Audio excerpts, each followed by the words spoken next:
Helmet सक्ती केली आहे मागे बसणाऱ्याला आणि तुम्हाला पण, हे राज्य सरकारने केलंय. खरं सांगायला गेलं तर लेडीजसाठी हेल्मेट सक्ती नसावी. कारण लेडीज ही दैनिक जीवनामध्ये खूप धावपळीचं तिचं जीवन असतं. तिला सकाळी उठल्यापासून संध्याकाळी तिचं जीवन हे खूप हलकीचं असतं.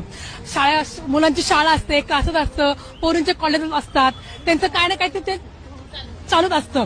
तर माझं असं म्हणणं आहे की लेडीजला सोडून जे लोकांना सक्ती दिली हेल्मेटची तरी चालेल.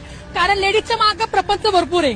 आता कधी पण बघायला गेलं कुठल्या पण सिग्नलला कोणी पण जातं आणि प्रत्येक ठिकाणी लेडीजला कळत नाही की सिग्नल लवकर लागलाय का थांबलाय. म्हणून त्याच्यासाठी एकच विनंती आहे की सरकारने लेडीजसाठी हेल्मेटची सक्ती हे बंद करावी आणि जेवढं सरकारने लेडीजसाठी जेवढा सुविधा असेल तर त्या सुविधावरती त्यांनी लक्ष द्यावं. लेडीजसाठी काय काय लागतं तुम्ही सांगा. आज लेडी खाली जीवन जगताय, आज त्यांचं हात पोटावरती आहे, ती कुठं कुठं लक्ष देणार. आपलं प्रपंच, नवरा, संसार, शाळा, कॉलेज, शिक्षण, त्यांचे किती किती चाललंय हालाचे जीवन. सरकारनं आता जे लाडकी बहीण योजना जी केलेली आहे ती लाडकी बहीण योजना 1500 रुपये दिलेले आहे. पण 1500 रुपये त्यांचं जीवन भागतंय का?